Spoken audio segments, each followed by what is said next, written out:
I should have known something was wrong when the realtor kept checking her watch during the showing. Not in the way people do when they're running late, more like she was counting down to something.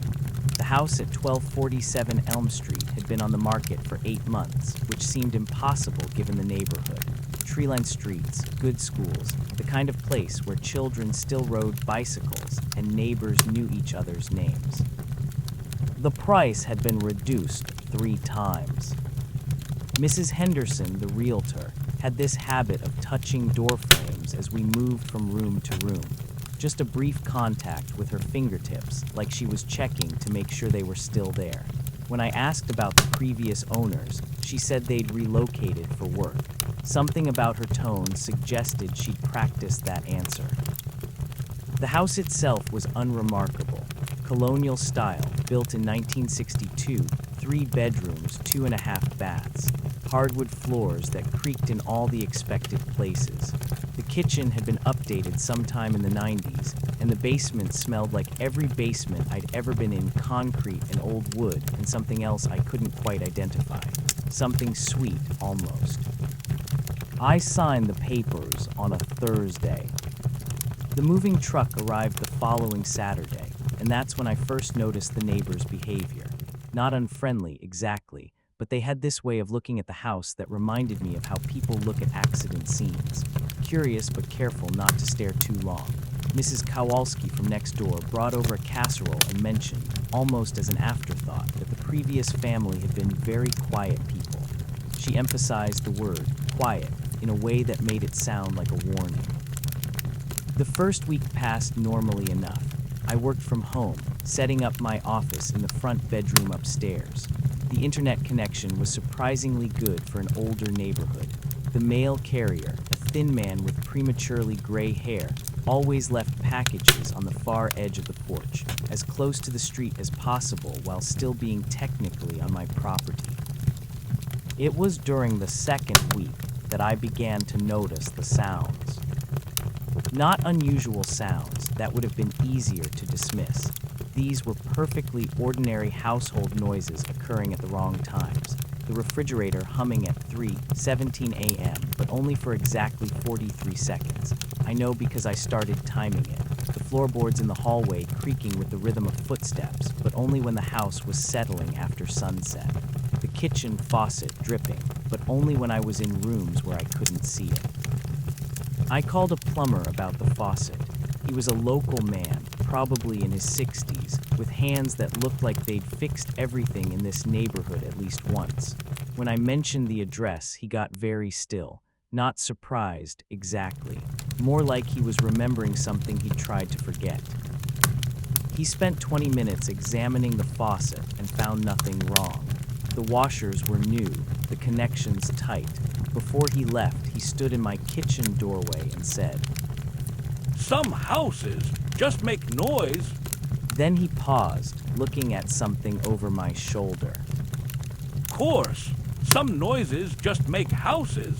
I didn't understand what he meant, and when I turned to see what he was looking at, there was nothing there. Just the kitchen table and the window that faced the backyard. The backyard was another thing entirely.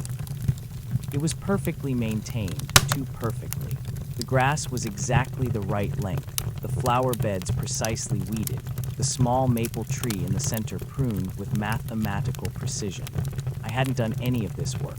I'd assumed the previous owners had arranged for landscaping services, but when I called the 3 companies listed in the local directory, none of them had any record of 1247 Elm Street. I started watching the yard from my office window. For hours at a time, I'd glance out while working, trying to catch whoever was maintaining it. The grass never seemed to grow. The leaves that fell from neighboring trees disappeared overnight, but I never saw them being removed. Once, I could have sworn the maple tree was 3 feet to the left of where it had been the day before, but that was impossible. Trees don't move. Trees don't move. I repeated this to myself often during the 3rd week, when I began to suspect that the house was rearranging itself. Small things at first. The bathroom door, which had always opened inward, suddenly opened outward. I stood there for 10 minutes, pushing and pulling, certain I was misremembering. But I'd lived there 3 weeks. I knew which way my bathroom door opened. The kitchen cabinets were the same height as always, but somehow I had to reach higher to access the top shelves. The basement stairs, which I'd counted as 13 steps during my first visit, now numbered 15. I counted them 6 times. When I called Mrs. Henderson about these discrepancies, she was very understanding, too understanding. She used phrases like adjustment period and new home stress with the practiced ease of someone who'd had this conversation before. When I pressed her about the previous owners, she mentioned that they'd been very particular about the house. She said it like it explained everything. That night, I dreamed about the basement. In the dream, there was a door I hadn't noticed before, tucked behind the water heater. It was painted the same color as the walls, which was why I'd missed it. The door was slightly ajar, and from the gap came the sound of someone humming. A woman's voice, humming a lullaby I almost recognized. When I reached for the door handle, I woke up. I went to check the basement immediately, still in my pajamas, carrying a flashlight even though the overhead light worked perfectly well. There was no door behind the water heater, just a concrete wall with a small stain that looked like it might have been water damage. The stain was roughly door-shaped. The humming started the next evening. Faint at first, barely audible over the normal sounds of the house. It seemed to come from the walls themselves, a gentle melody that felt familiar in the way childhood memories feel familiar, present, but just out of reach. I followed the sound through the house, but it was always strongest in the room I'd just left. I began to research the history of 1247 Elm Street. The county records were surprisingly sparse. The house had been built by a family named Morrison, who'd lived there until 1987. Then it had been sold to the Hendersons, no relation to my realtor, who'd stayed until 1994. After that, the ownership records became unclear. Names appeared and disappeared with unusual frequency. People come and go, She said, which wasn't really an answer. The local library had back issues of the neighborhood newsletter dating to 1975. I spent an afternoon reading through them, looking for any mention of my address. There were the usual notices: new residents welcome, block parties announced, lost pets described in heartbreaking detail. But 1247 Elm Street was mentioned only once, in a 1989 issue, in a brief item about a family who decided to relocate closer to relatives. The item was 3 sentences long and felt like it was hiding something much larger. That evening, I found the photographs. They were in a shoebox in the bedroom closet, tucked behind a loose board I discovered while hanging clothes. Old Polaroids, the kind with the white borders and slightly faded colors that meant they'd been taken in the 70s or 80s. They showed the house, my house, but somehow different. The rooms were arranged the same way, but the proportions seemed off. Doorways appeared wider, ceilings higher, windows larger. In one photograph, a woman stood in my kitchen, her back to the camera. She was wearing a yellow dress and appeared to be washing dishes at the sink. Her hair was dark and reached just past her shoulders. Something about her posture suggested she was humming. I studied that photograph for a long time, trying to understand why it disturbed me so much. The woman looked perfectly normal, engaged in a perfectly ordinary activity, but there was something about the way she stood, the angle of her shoulders, that seemed wrong, like she was aware of being photographed but was pretending not to be. The humming grew louder that night. I lay in bed listening to it, trying to identify the melody. It was definitely a lullaby, something I'd heard before but couldn't quite place. The sound seemed to move through the house, starting in the basement and slowly rising through the floors. By midnight, it was coming from directly above me, from the attic I'd never bothered to explore. I found the attic access in the hallway ceiling, a simple pull-down ladder that looked like it had been installed recently. The attic itself was larger than it should have been, given the house's dimensions. It was also completely empty except for a single item in the far corner, a rocking chair. The chair was old but well maintained, with a faded floral cushion tied to the seat. It was facing away from the ladder, toward a small window that looked out over the backyard. As I approached it, the humming stopped. I didn't sit in the chair, but I walked around to face it. The cushion had an indentation, as if someone had been sitting there recently. The floorboards in front of the chair were worn smooth, suggesting years of gentle rocking. On the windowsill sat a small music box, the kind that plays when opened. I didn't open it. Instead, I backed away from the chair and climbed down from the attic as quickly as possible. I spent the rest of the night on the living room couch, but I could still hear the humming, fainter now but persistent. It continued until dawn. The next morning, I called Mrs. Henderson and told her I wanted to break my lease. She was quiet for a long moment, then asked if I was sure. When I said yes, she sighed in a way that suggested relief and disappointment in equal measure. I'll start the paperwork. Well, she said. These things happen. But when I went to pack my belongings, I discovered that leaving wasn't going to be as simple as I'd hoped. My clothes had somehow become integrated with the house itself. Shirts hung in the closet couldn't be removed from their hangers. Books on the shelves opened to pages I'd never read, filled with handwriting that looked almost like mine but wasn't quite.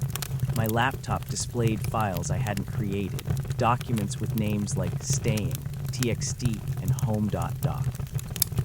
The front door, which had always opened easily, now required considerable effort to budge. The windows seemed to have been painted shut, though I could see no evidence of fresh paint. When I called a locksmith, he arrived within an hour but left after examining the front door for less than 5 minutes. He mumbled something about specialty work and not the right tools and drove away quickly. That afternoon, Mrs. Kowalski brought over another casserole. Settling in well. She asked, though something in her tone suggested she already knew the answer. I told her about my difficulties with leaving, expecting sympathy or at least understanding. Instead, she nodded as if this was perfectly normal. The house gets attached, she said, especially to people who fit. When I asked what she meant by fit, she looked at me with something that might have been pity. Some people are meant for certain places, she said, and some places are meant for certain people. 1247 has always been particular about its residents. She left the casserole on the kitchen counter and saw herself out. I noticed she touched the doorframe on her way past, the same gesture Mrs. Henderson had made during the showing. That evening, I found myself in the attic again. I hadn't intended to go up there. I'd been reading in the living room when I heard the humming start, and somehow I'd ended up climbing the ladder without making a conscious decision to do so. The rocking chair was facing the ladder this time, as if it had turned to greet me. I sat down. The chair was surprisingly comfortable, and the view from the window was lovely. The backyard looked different from this angle, larger, more welcoming. The maple tree was perfectly centered, and I could see now that its placement was deliberate, part of a larger design I hadn't appreciated from ground level. The music box on the windowsill was open. I didn't remember opening it, but it was playing the same melody I'd been hearing throughout the house. A simple tune, repetitive but soothing. As I listened, I began to remember where I'd heard it before. My grandmother had hummed it when I was very young, during the summer I'd spent at her house after my parents' divorce. She'd sit in her own rocking chair on the front porch, humming while she watched the street. The memory was so vivid, I could almost smell her perfume. I began to rock gently, keeping time with the music box. The motion was hypnotic, and I found myself humming along. My voice blended perfectly with the melody, as if I'd been practicing for years. Through the window, I watched the sun set over the neighborhood, painting the sky in shades of orange and pink that seemed more vibrant than usual. This was when I understood what Mrs. Kowalski had meant about fitting. The house hadn't been trapping me, it had been welcoming me. All the small changes, the sounds, the rearrangements, they weren't signs of something wrong. They were signs of something becoming right. The house had been waiting for someone who would appreciate its particular needs, someone who would understand that some places require more than just occupancy. They require participation. I've been living at 1247 Elm Street for 3 months now, though I'm no longer entirely certain what living means in the conventional sense. I work from my office during the day, tend to the yard in the evening, and spend my nights in the attic, rocking and humming. The melody comes naturally now, as if I've always known it. Sometimes I see the neighbors watching the house with that same careful expression, and I understand now that they're not concerned, they're respectful. They know that 1247 Elm Street is different, that it requires a certain kind of resident, someone who won't fight the house's nature but will work with it, become part of it.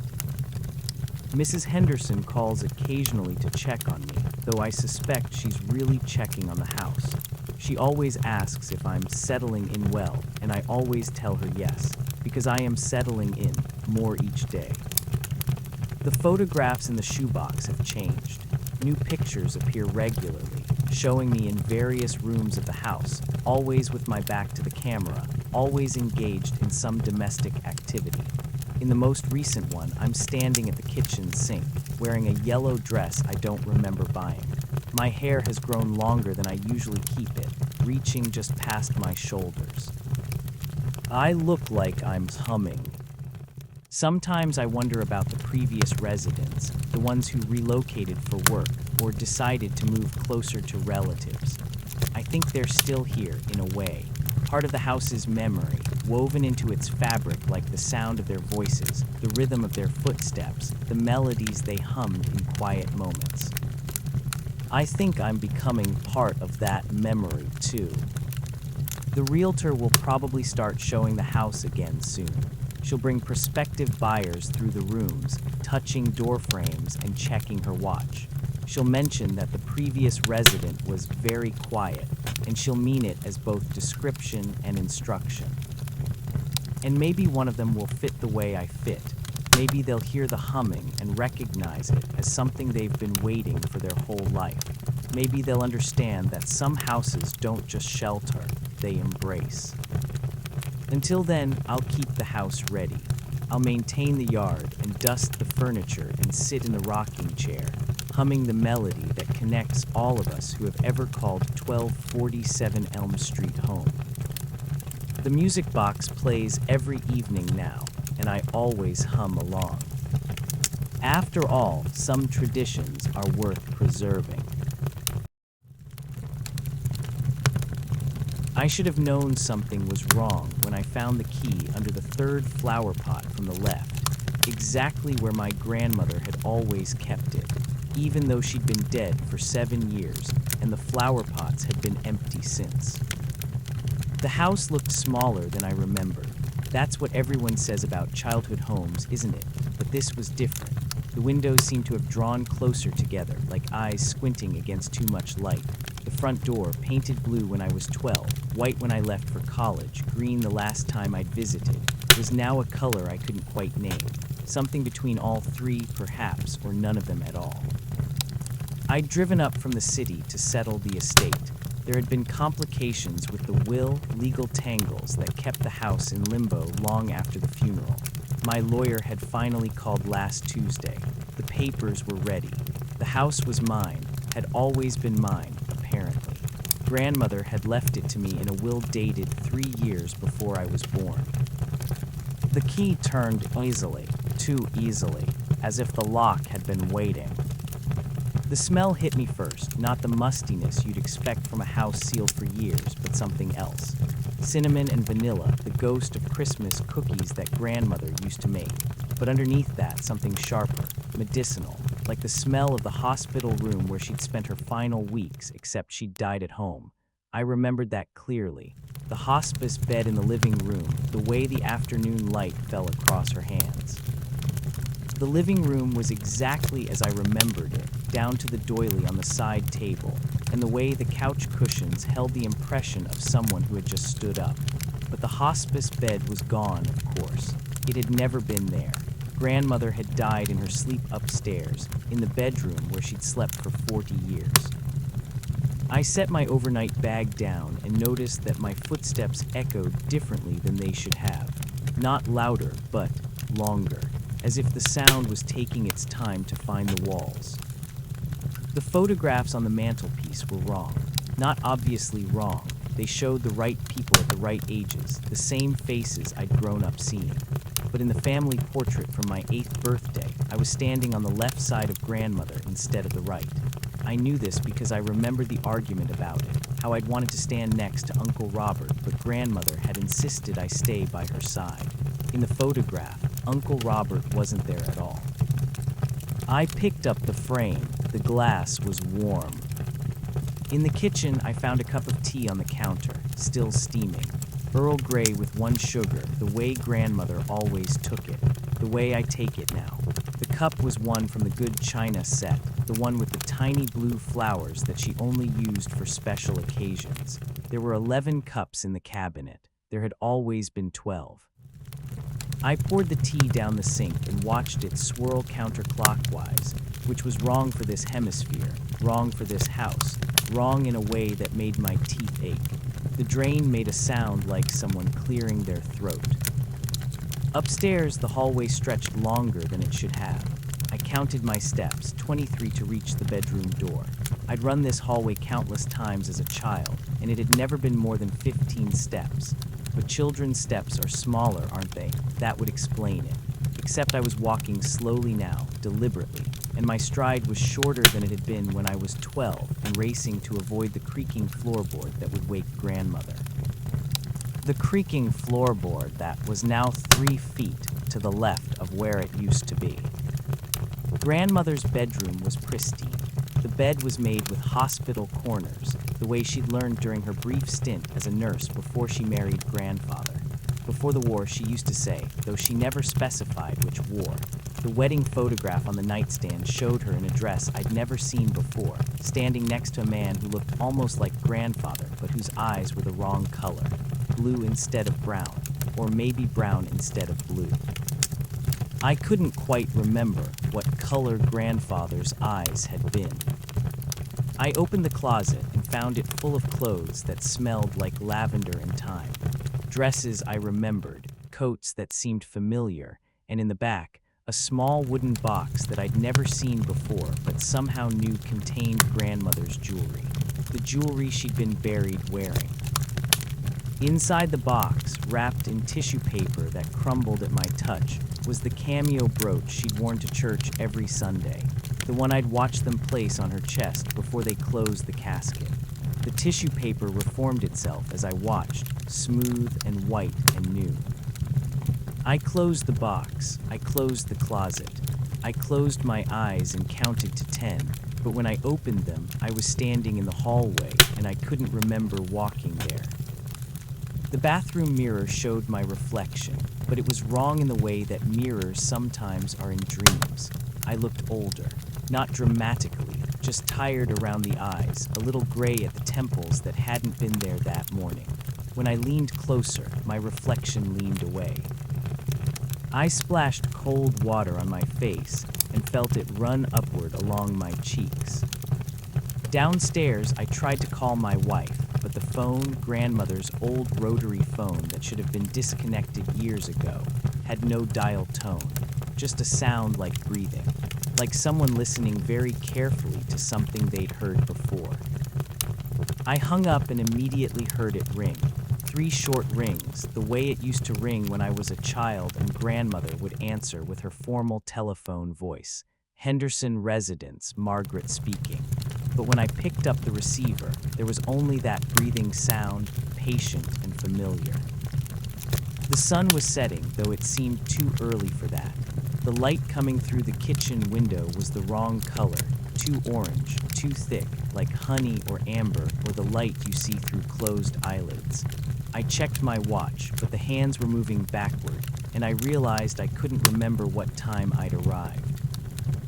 I made myself a sandwich from bread that was fresh despite the empty refrigerator, despite the house being empty for years. The bread tasted like the sandwiches grandmother used to make for my school lunches, cut diagonally because triangles taste better than rectangles, she used to say. The crusts were already removed, though I hadn't cut them off. As I ate, I noticed that the kitchen table had 6 chairs around it instead of 4. The extra chairs looked like they'd always been there, worn in the same places, marked with the same water rings from countless glasses and cups. But I could only remember 4 people ever sitting at this table: grandmother, grandfather, Uncle Robert, and me. I tried to remember who else might have sat here, but the harder I thought, the more the memory slipped away, like trying to hold water in cupped hands. The house was settling around me as darkness fell, making the sounds that old houses make. But these sounds were too regular, too rhythmic, like footsteps in the room above, like someone pacing back and forth, wearing a path in the floorboards. I went upstairs to check, but the bedroom was empty. The floorboards, however, were worn in a path from the window to the door, a path that hadn't been there an hour before. I decided to sleep in my old room, the small bedroom at the end of the hall that had been mine during summer visits.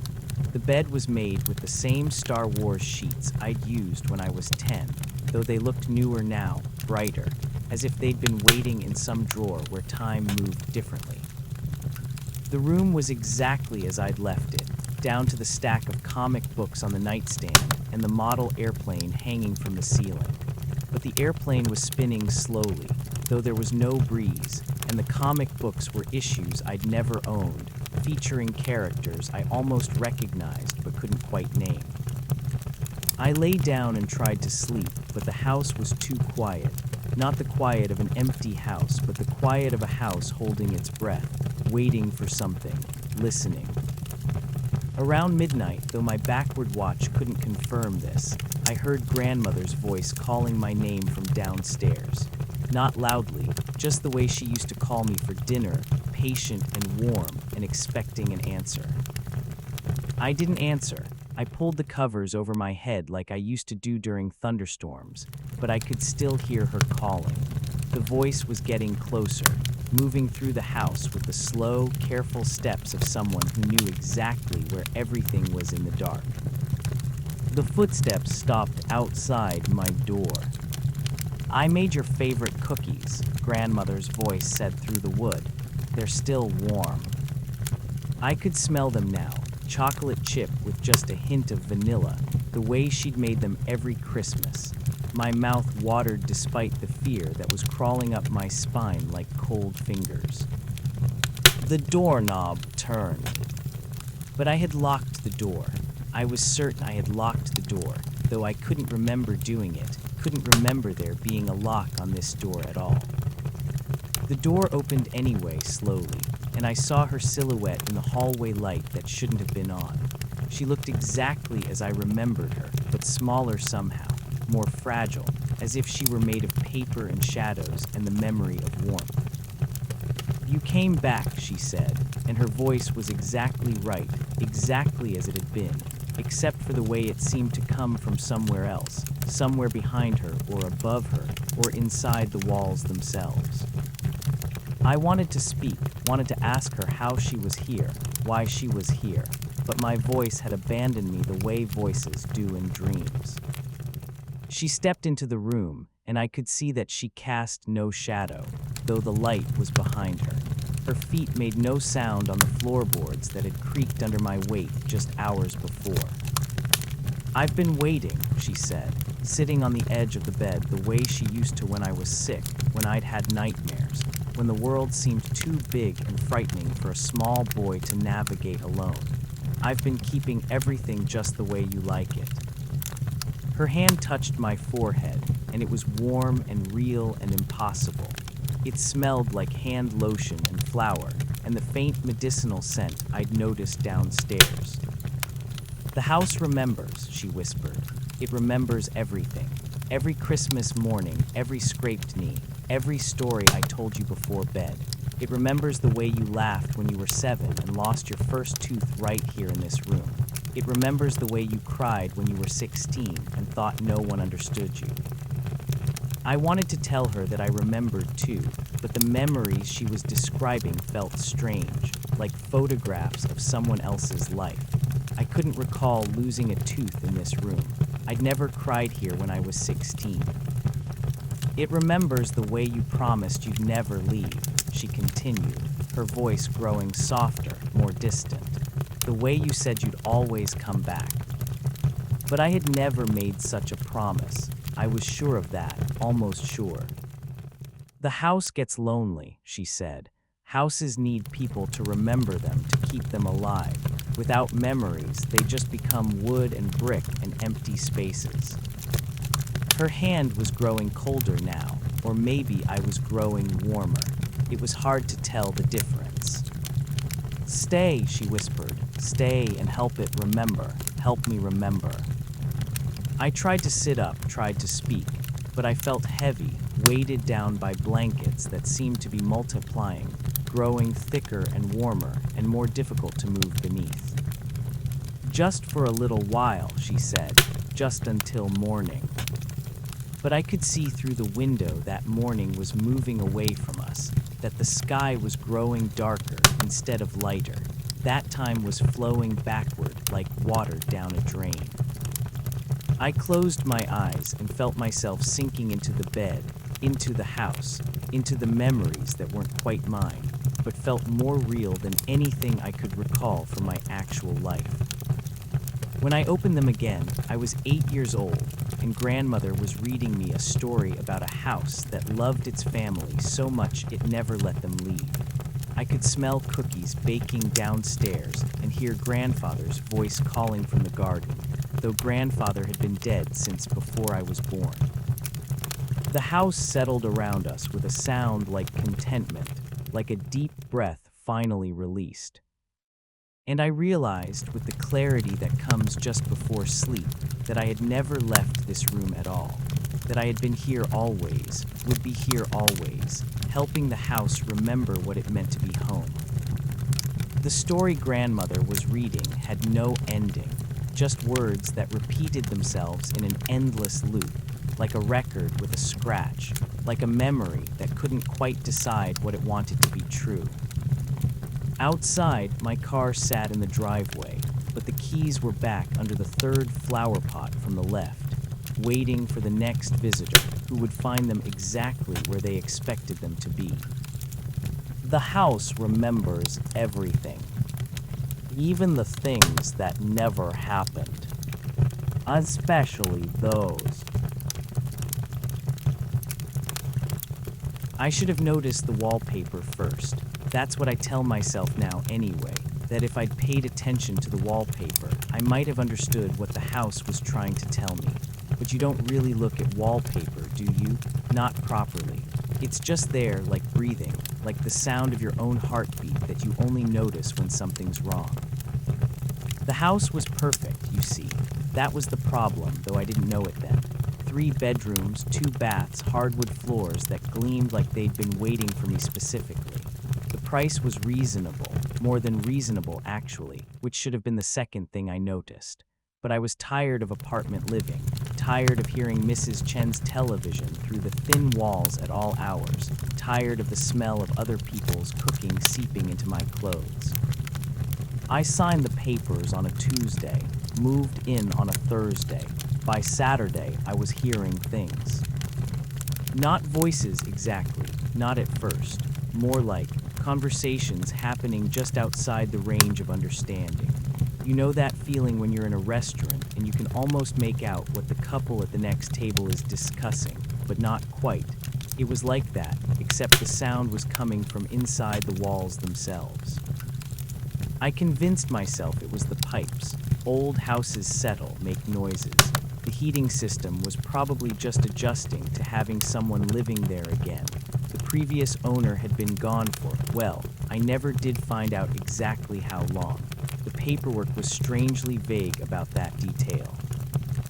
The wallpaper in the living room was a soft cream color with tiny roses.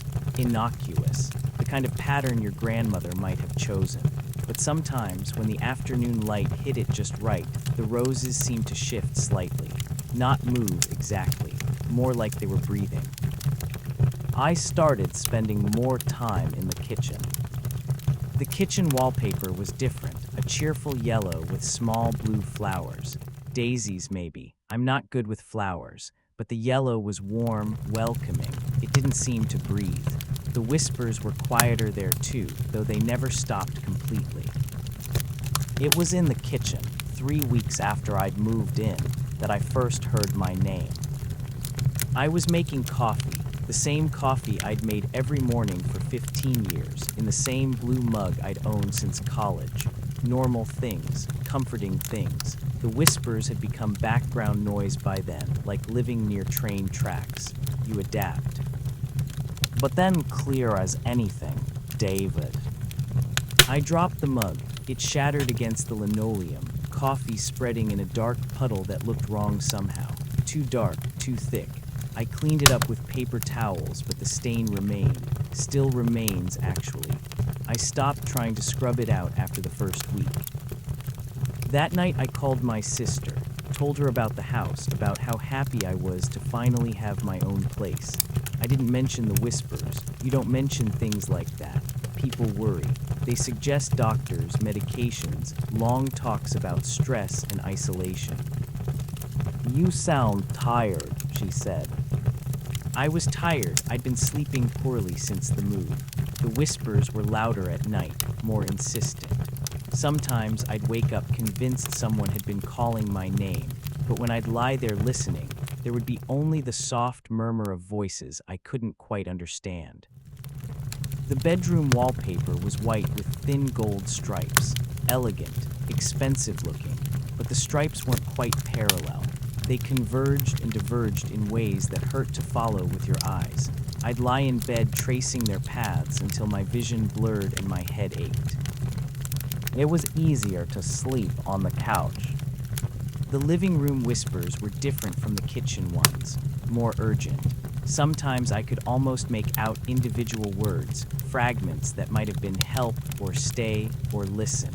But the moment I focused on them, they'd slip away like water through fingers. I started keeping a notebook, wrote down what I thought I heard when I heard it. Looking back at those pages now, my handwriting gets progressively worse, more frantic. The words themselves become strange, combinations of letters that don't quite form anything recognizable, though they felt meaningful when I wrote them down. The roses in the living room wallpaper were definitely moving by then, subtle shifts when I wasn't looking directly at them. I'd catch the motion in my peripheral vision, but when I'd turn my head, they'd be still, innocent, just flowers on a wall. I bought new wallpaper, spent a weekend stripping the old stuff off, scraping away decades of paste and backing. The walls underneath were smooth, freshly painted white, clean, silent. The new wallpaper was simple, solid blue, no pattern. I hung it carefully, making sure every seam was perfect, every bubble smoothed out. When I finished, the room looked completely different, modern, mine. The whispers stopped. For 3 days, the house was quiet. I slept in my own bed again, made coffee without dropping the mug, watched television without straining to hear voices that weren't there. I started to feel foolish about the notebook, about the weeks of sleepless nights and growing paranoia. On the 4th day, I woke up and the roses were back. Not printed on the wallpaper, growing through it. Tiny pink buds pushing through the blue surface like the paper was soil. By evening, they'd bloomed. By the next morning, there were dozens of them, scattered across the wall in the same pattern I'd stripped away. I touched one. It felt real, soft petals, thorny stem. When I pulled my hand back, there was a drop of blood on my finger where a thorn had pricked me. That's when I started to understand that the wallpaper wasn't the problem. The wallpaper was just how the house chose to speak. I stopped trying to change it after that, stopped fighting what was happening. The whispers returned gradually, like old friends coming home, but now I could hear them more clearly. Now I knew they were trying to tell me something important. The voices belonged to the previous residents, all of them. Families who'd lived here, loved here, died here. Their conversations had soaked into the walls over the decades, layer upon layer of human experience absorbed into the very structure of the house. Mrs. Patterson, who lived here in the 1960s, still worried about her garden. I could hear her discussing roses with her husband every morning around 9 o'clock. The Hendersons from the 1980s argued about money on Tuesday evenings, the same argument they'd had every week for 12 years. A child named Emma, from sometime in the 1990s, still called for her mother when she had nightmares. They weren't ghosts exactly, more like echoes, impressions left behind by the intensity of daily life, the way a photograph burns into film. The house had been absorbing these moments for nearly a century, storing them in its walls like a vast library of human experience. And now it was sharing them with me. I started responding to the voices, quietly so the neighbors wouldn't hear. I'd tell Mrs. Patterson that her roses were beautiful. I'd suggest to Mr. Henderson that maybe the budget could wait until tomorrow. I'd sing lullabies when Emma cried. The house seemed to appreciate this. The whispers became clearer, more distinct. I learned the names of children who'd grown up in my bedroom, the favorite recipes of women who'd cooked in my kitchen, the dreams and fears of men who'd sat in my living room planning their futures. I wasn't lonely anymore. But the house wanted more than just conversation. It wanted me to stay, to add my voice to the collection, to become part of the permanent record it was keeping. I realized this when I tried to leave for work one morning and found that the front door wouldn't open. Not locked, the handle turned freely, the deadbolt slid back with its usual click, but the door itself wouldn't budge, as if the frame had somehow grown smaller overnight. The back door was the same, the windows too. I could see out, could watch my neighbors going about their morning routines, but I couldn't join them. The house had decided I belonged inside. I called in sick, told my boss I had the flu, needed a few days to recover. He was understanding, said to take all the time I needed. The whispers were constant now, a gentle murmur of voices welcoming me home. The wallpaper in every room had returned to its original patterns, roses in the living room, daisies in the kitchen, gold stripes in the bedroom. But now I could see the faces hidden in the designs, subtle suggestions of features that became clearer the longer I looked. Mrs. Patterson smiled at me from among her roses. The Henderson children played hide-and-seek behind the kitchen daisies. Emma's face appeared in the bedroom stripes, no longer crying, finally comforted. I stopped trying to leave after the first week, stopped calling work after the second. The house provided everything I needed. Food appeared in the refrigerator, fresh clothes in the closet, books I'd always meant to read on the shelves. The utilities never shut off, though I never received bills. Time became fluid. Days blended into nights, seasons changed outside the windows, but inside the house, everything remained constant. The whispers told me stories of decades past, shared memories of holidays and birthdays, first steps and last words. I began to understand that I wasn't trapped. I was chosen. The house had been waiting for someone who could hear its voices, someone who could appreciate the gift it was offering. Not just shelter, but connection. Not just a place to live, but a place to belong. My own voice started joining the whispers. Conversations I'd had with my sister, arguments with my ex-wife, bedtime stories my father had told me as a child. The house was absorbing them, adding them to its collection. Soon, I knew, someone else would move in and hear my voice among the others, would learn my name and my stories. The thought should have frightened me. Instead, it felt like coming home. I'm still here, of course, still listening to the voices, still adding my own to the chorus. The wallpaper shows my face now too, subtle but unmistakable among the patterns. Future residents will see me there, will hear my whispers in the wall.